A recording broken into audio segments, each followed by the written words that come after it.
On les retrouve dans les rues de Matam jusque tard dans la nuit.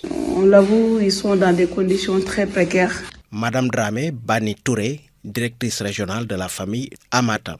Des conditions très difficiles qui recommandent une certaine prise de conscience de la part de l'État du Sénégal. Parce que ces enfants sont dans la rue la plupart du temps.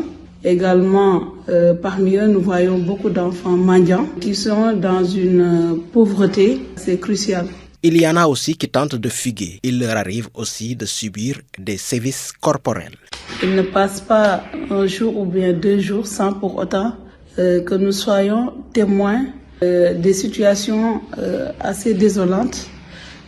Par exemple, des enfants talibés qui sont des fugitifs. Parfois même, nous sommes confrontés à une certaine maltraitance physique.